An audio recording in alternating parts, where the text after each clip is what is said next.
Hi, everybody. Good evening. Welcome you all for the Seek webinar 37th session. And I'm going to talk about the conflict resolution. And in sensitive situations, do you often find yourself either arguing or going silent about what you want? Just think about the situations because every one of us would have faced these situations. Do you hold back from expressing your concerns out of fear of conflict? Many people do so. We don't want any disagreement, we don't want any difference of opinion, so we fear for conflict. And this webinar, we are going to offer alternatives to fighting when differences and disagreements emerge between two people in any venue or in any part of your life. Either it can be a professional life, a friendship, or at home, or wherever or whatever may be the situation. What is conflict? Conflict is disagreement. But contrary to popular belief, conflict does not necessarily involve fighting. Conflict exists in any situation where facts, desires, or fears pull or push participants against each other or in divergent directions. Every one of us will have our own expressions and our own beliefs and values. So that is what we call it as a difference of opinion. And if it is very strong, then we call it as a conflict. And what is conflict resolution? The conflict resolution is the process of trying to find a solution to a conflict. Because when you continue to have a conflict with a person, then definitely your relationship will be very, very bad and it will be damaged and it is not healthy for our mind, also for our life. Because we always keep thinking about a person who fought with us, who disagreed with us, who hurted us, with whom we fought or we had a breakup. So that is what keep wandering in our mind, and we need to find a solution. That is what we call it as a resolution, and it is a collaborative problem solving and a cooperative talking together process that will lead to choosing a plan of action that both of you can feel good about it. There is no like you win, I lose, or I win, you lose. Win-win situation. So how can you tell when there is a conflict afoot? When people sense disagreement, they tend to feel uncomfortable, a discomfort that is slightly negative emotions. It alerts you to the reality that a situation of conflict is occurring. That itself will tell you, when you feel a very uncomfortable situation or a discomfort, you will know that there is going to be a conflict. One person wants or thinks or does one thing, and another has a different perspective or prefers a different course of action. The decisions, therefore, are one danger point. Anytime two people need to pick a shared course of action, they are at risk for experiencing conflict because we may not know how serious it will be to break up any relationship. Seeing things differently can also provoke conflict. Fortunately, there are ways to disagree that prevent conflicts from emerging in these situations. Something like how to disagree agreeably. So in this webinar, I'm going to talk about how humor can help you to resolve your conflict. Let me share my screen.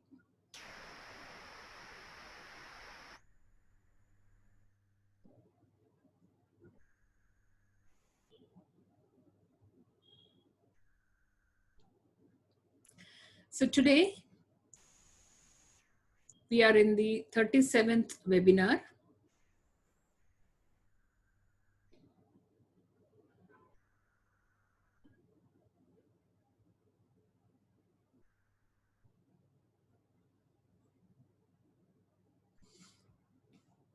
that is non-verbal communication and conflict resolution, and also how to use humor to resolve your problems or conflicts. So here, when people are in the middle of a conflict, the words they use rarely convey the issues at the heart of the problem. But by paying close attention to the other person's non-verbal signals or body language, such as the facial expressions, posture, gestures, and tone of voice, you can better understand that the person what he is really saying.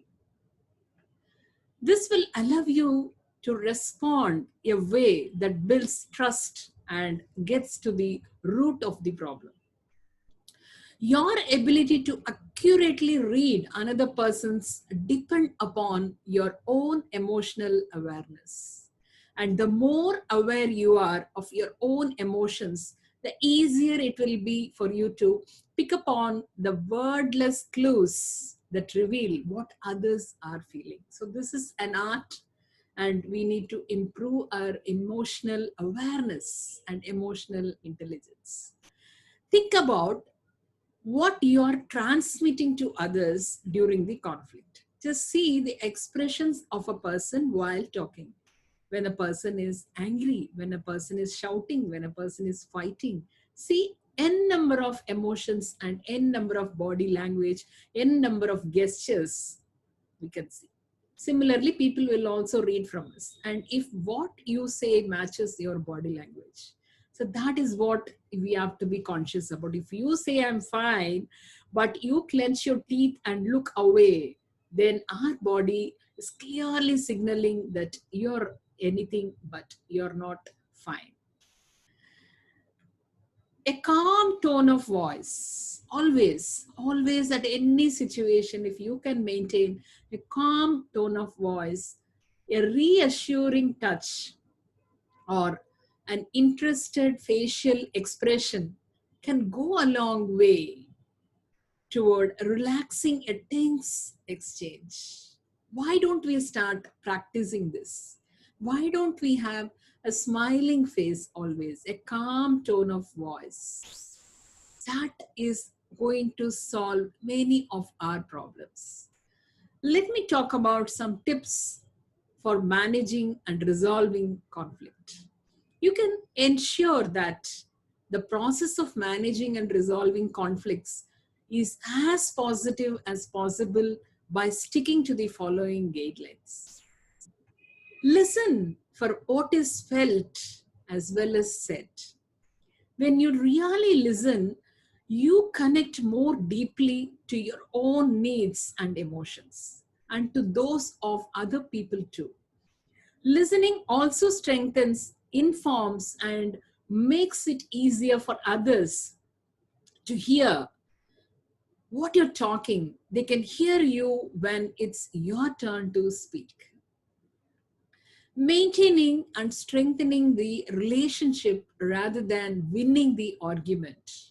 Make the conflict resolution the priority rather than winning or being right.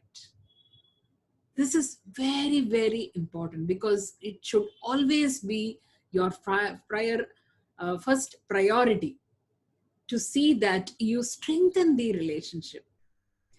By winning, if you're going to lose a relationship, then definitely you're a loser. You're not a winner. Be respectful of the other person and their viewpoint. Focus on the present. This is also very, very essential. If you're holding on to the grudges based on past conflicts, your ability to see the reality of the current situation will be impaired. Rather than looking to the past and assigning blame, focus on what you can do in the here and now to solve the problem.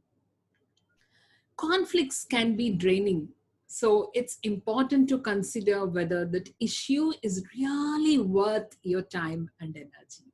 Pick up your battles.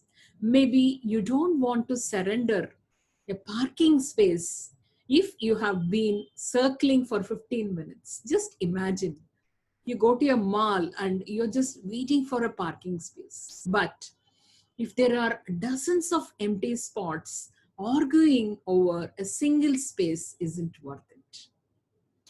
And be willing to forgive. This is a very, very useful tip, and it is going to give you a lot of solutions and also build a lot of new relationships. Resolving conflict is impossible if you are unwilling or unable to forgive others. Resolution lies in releasing the urge to punish. Who are we to punish? We are also normal human beings, which can serve only to deplete and drain your life. Don't ever venture into that. And know when to let something go. If you can't come to an argument, agree to disagree. It takes two people to keep on argument going. If a conflict is going nowhere, you can choose to disengage and move on. Yes, just disengage yourself and move on. If you are going to continue arguing, the conflict is not going to be resolved. It is going to increase the space. And using humor in conflict resolution, this is what I would like to prescribe to you, because I experience and practice the same. I don't want conflict with anybody. I want a friendly relationship with everyone. That is my attitude. And if at all there is a conflict, I would like to mend it off. I would like to resolve it. You can avoid many, many confrontations and resolve arguments and disagreements by communicating in a humorous way. Humor can solve anything. Humor can help you say things that might otherwise be difficult to express without offending someone. You should not try to hurt anyone. You should not uh, feel that you win by hurting someone. That is a very, very sadistic behavior. And however, it's important that you laugh with the other person and not at them. Don't laugh at anybody. Together we can laugh, but you should not make fun of anybody. When humor and play are used to reduce tension and anger, reframe problems, and put the situation into perspective, the conflict can actually become an opportunity for greater connection and intimacy. How nice it will be if everybody is good to us. And humor is going to help you do that. Everybody will start liking us. Even if we do mistakes, they'll forgive. And managing conflict with humor, let me give you a lot of steps which will help you to manage any bad relationship to come back to real good one. Learn how to use laughter and play to resolve disagreements and strengthen your relationships. The role of humor and laughter in relationships. We all have heard that laughter is the best medicine. And it's true. Laughter relieves stress, elevates mood, and makes you more resilient. But it's also good for your relationships. In new relationships, humor can be an effective tool, not just for attracting the other person, but also for overcoming any awkwardness that arises during the process of getting to know one each other. People come very, very close to you and get connected quickly with humor. People love to smile and laugh. They want to make themselves very, very light. And it establishes a lot of good relationships. Humor. In established relationships, humor can keep things exciting and fresh and vibrant. You will feel a lot of blood circulation in your face when you laugh, and a lot of relaxed muscles, and you will feel very light. You will feel bright. We can easily read through your body language that you're happy. And it can also help you get past conflicts, disagreements, and the tiny aggravations that can build up over time and wrinkle even the strongest bonds. Sharing the pleasure of humor creates a sense of intimacy and connection between two people, the qualities that define solid and successful relationships. That is very much essential because we cannot buy good relationships with money, the sincere relationships with money, good bonding with money. It has to happen. And create a positive bond between you. When you laugh with one another, you create a positive bond between you. This bond acts as a strong buffer against stress, disagreements, disappointments, and bad patches in a relationship. Humor, a smile, a good relationship is very, very essential. And laughter really is contagious. If one person laugh, like others also will start laughing. If they smile, the other person will also start smiling. Just hearing someone laugh primes you to smile and join in the fun. Whether you are looking to improve your relationship with a romantic partner, friends, family, or co-workers, humor can help you do that. Using these tips, you can learn to use humor to smooth over differences, lower everyone's stress level, and communicate in a way that strengthens and deepens your relationship. The benefits of using humor in your relationship. Humor can help you form a stronger bond with other people. Humor can help you smooth over differences. Using gentle humor often helps you address even the most sensitive issues, such as sex or in-laws or any conflict that happens in your office with your boss, with your team, anybody. It will smooth over your differences. And a well-timed joke can ease a tense situation and help you resolve disagreements. And it also helps you, a sense of humor is a key to resilience. It helps you take hardships in stride, whether disappointment, and bounce back from adversity and loss. Definitely try it out. And also, it put things into perspective. Most situations are not as bleak as they appear when looked at from a playful and humorous point of view. When you look at any situation with attention, it will look in a different way. But when you look at it with a happy mood, a laughter mood, or with a humor, it will look in a different way. And humor can help you reframe problems that might otherwise seem overwhelming and damage a relation. And humor and playfulness can loosen up every one of us. It will energize your thinking and inspire you. You can be more creative. Using humor to manage and diffuse conflict. The conflicts, as I said in the beginning of the webinar, conflicts is an inevitable part of all relationships. It may take the form of major discord between the two of you, or many with you, or simply petty aggravations that have built up over time. Either way, how you manage conflict can often determine the success of your relationship. When conflict and disagreement throw a wrench in your relationship, humor and playfulness can help lighten the tension and restore a sense of connection. We need to bring back the connection. We need to dilute the negativity. Used respectively, a little light-hearted humor can quickly turn conflict and tension into an opportunity for shared fun and intimacy. You need to use it in a right way. Using humor also should be taken into a serious one, because we need to make sure that the other person is not offended because of your humor, because that will increase your conflict. It allows you to get your point across without getting the other person's defenses up or hurting their feelings.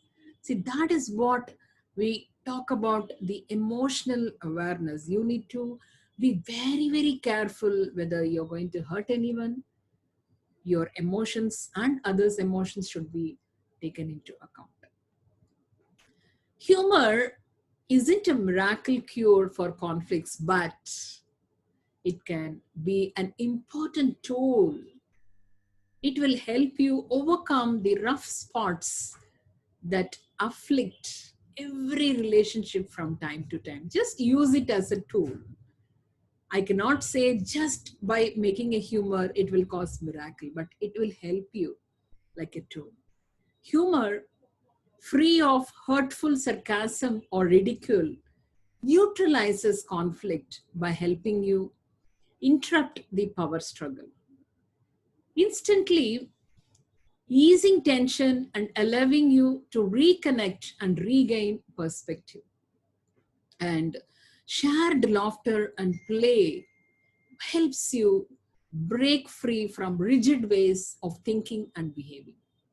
It also helps you to allow you to see the problem in a new way and find a creative situation or a solution and be less defensive.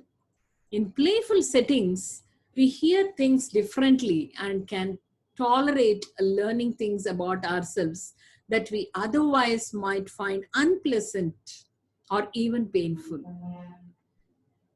Laughter opens up opens us up, actually. Let go of the inhibitions, freeing us to express what we truly feel and allowing our deep, genuine emotions to rise to the surface. And managing conflict with humor tip. Make sure you're both in the joke. Like any tool, humor can be used in negative as well as positive ways. Making snide, hurtful remarks, for example, then criticizing the other person for not being able to take a joke, will create even more problems and ultimately damage a relationship. So, humor can only help you to overcome conflict when both parties are in the same joke. And it's important to be sensitive to other person. You have to, this is why I keep on telling about emotional intelligence. You need to care for others emotions. If your partner or a co-worker, a family member or friend isn't likely to appreciate the joke, don't say or don't do it, even if it is all in good fun. When the joking is one sided rather than mutual, it undermines trust and goodwill and can damage the relationship. Humor should be equally fun and enjoyable for everyone involved. If others don't like, and if the others don't think your joking or teasing is funny, stop immediately. Before you start playing around, take a moment to consider your motives as well as the other person's state of mind and sense of humor. Ask yourselves these questions. Do you feel calm, clear headed, and connected to the other person? Is your true intent to communicate positive feelings, or are you taking a dig, expressing anger, or laughing at the other person's expense? Are you sure that the joke will be understood and appreciated? Are you aware of the emotional tone of the non-verbal messages you're sending? Are you giving off positive, warm signals or a negative or hostile tone? Are you sensitive to the non-verbal signals the other person is sending? Do they seem open and receptive to your humor or closed off and offended? Are you willing and able to back off if the other person responds negatively to the joke? If you say or do something that offends, is it easy for you to immediately apologize? Just think about it and ask yourself these questions. Second tip is don't use humor to cover up other emotions. Humor helps you to stay resilient in the face of life's challenges. But there are times when humor is not healthy, and that's when it is used as a cover for avoiding rather than coping with painful emotions. Laughter can be a disguise for feelings of hurt, fear, anger, and disappointment that you don't want to feel or don't know how to express. You can be funny about the truth, but covering up the truth isn't funny. When you use humor and playfulness as a cover for other emotions, you create confusion and mistrust in your relationships. Some of the examples I would like to bring it to you. For clues as to whether humor is being used to conceal other emotions, ask yourself, is the joke at other person or the group's expense? Does it tear down and divide rather than build up and unite? This is very essential because when you are telling a joke, the other person should not take it personally that you are making fun of you. So you have to be very, very careful. Are you truly trying to share a mutual laugh, or do you have another agenda? Getting a criticism in, putting the other person in their place, proving that you are in the right. So that makes all the difference. When you crack a joke, your intentions are very important. Whether you wanted to really have a mutual laugh, whether you really wanted an emotional connect, or back of the mind, you have an idea of criticizing the other person, humiliating the other person. All these things matters when you crack a joke. And do you often use humor to put yourself down? There's nothing wrong with good naturedly poking fun at yourself, but frequent self disparaging jokes may be a defense mechanism for low self esteem and insecurity. Everything should be timely and everything should have some meaning. You can't keep doing it as a habit. And is humor your default? Even in serious situation that may call for sensitivity and maturity. Have you been told by more than one person that your jokes are inappropriate or ill-timed? Be conscious. Take the cues and clues. If someone comment on you, give a feedback, take it seriously. And do other people take you seriously? Or do they see you as a clown? Maybe good for a laugh, but not someone to depend on difficult times. So we have to understand how we are valued from others' point of view. That's very, very essential. And develop a smarter sense of humor. Develop a smarter sense of humor, and you need to monitor the non-verbal cues. That is what is very, very important. If someone isn't enjoying your attempts at humor, you will be able to tell from their body language, just like that. Does their smile seem fake or forced? Are they leaning away from you or leaning towards you, encouraging you to continue? When you talk to people, you need to pick up those body languages, whether they are interested to listen to you, whether they wanted you to continue, whether they are actually listening to you. So that is very, very essential. Then avoid mean-spirited humor. It may work for some comedians on stage, but used one on one, it will only fail. It will not only fail, but may also damage your relationships. We have to be really careful about our relationships. Nothing should damage the relationship, because damaging will happen in a second. but bringing it back takes years. It's not that easy. It is something like a broken glass. So even if you fix it, the crack will be seen. And create inside jokes. An inside joke is something that only the two of you can understand. It can often be reduced to a word or short phrase that reminds you both of a funny incident or amusing story, and is usually guaranteed to generate a smile or a laugh from the other person. When two people are the only ones in on the joke, it can create intimacy and draw you together. It's safe to start with self-depreciating or deprecating humor. If you are uncomfortable with making light-hearted banter or cracking jokes, or you struggle to know what's appropriate in any given situation, start by using self-deprecating humor.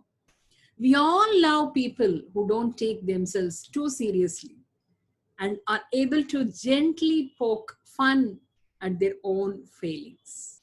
After all, we are all flawed and we all make mistakes.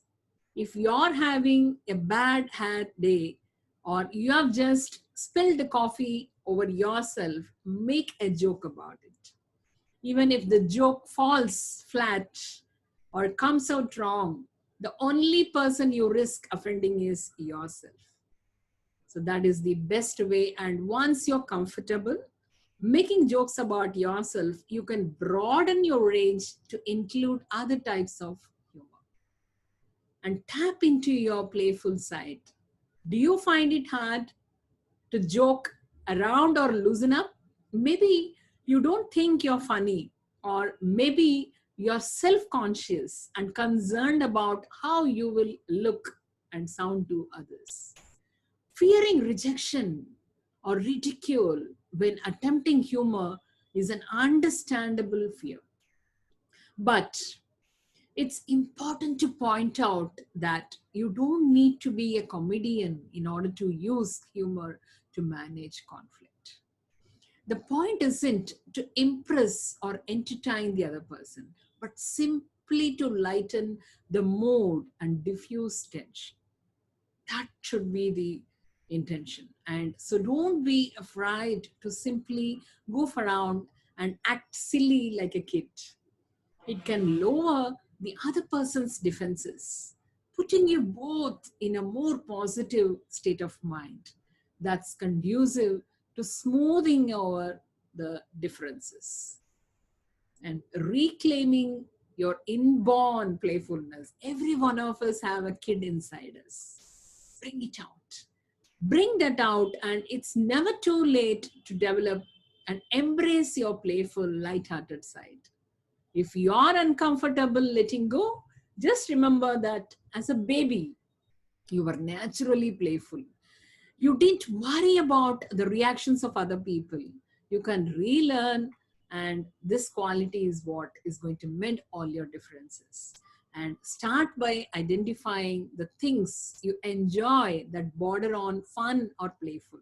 For example, you may like to tell or listen to jokes. You can watch movies or TV shows, dance around to cheesy music when you're done, sing playfully in the shower, daydream, or read the funny pages or comic strips.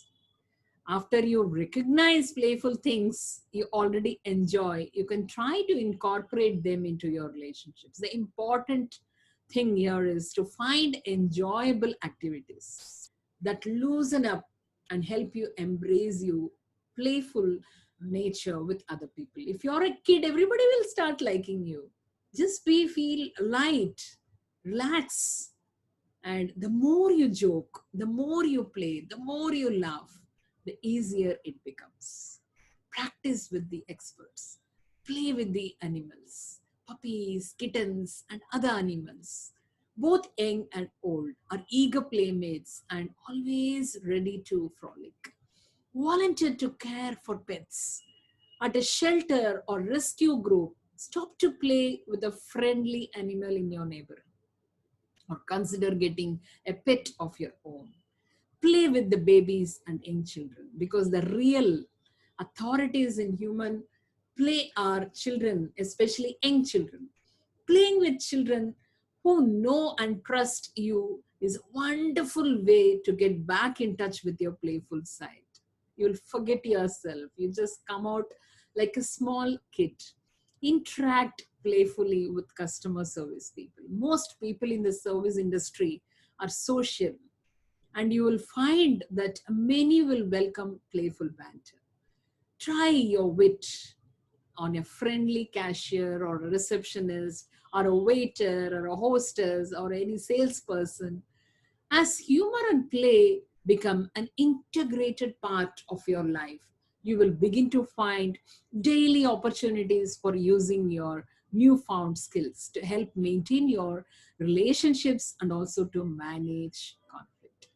That is not something which we cannot handle, we can easily manage, for which we need to bring in our emotional awareness, be more emotionally intelligent, and bring in humor and concentrate on your nonverbal communication, your body language, and also to pick up the body language of the other person. Understand what they feel. Be empathetic.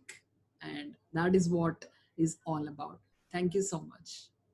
So, this is what is about the conflict resolution. I've given you a wonderful message today, a wonderful solution where you can take happiness, that means the humor, which will make everybody feel you like a kid, and the playfulness of you should come out. And keep always in your mind that you don't hurt anybody.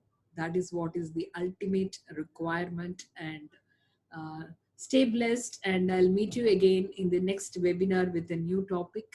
And please subscribe to the YouTube channel Dr. Ushaa Eswaran, so that you will get regular updates on our motivational messages. Stay blessed and stay safe. Thank you so much.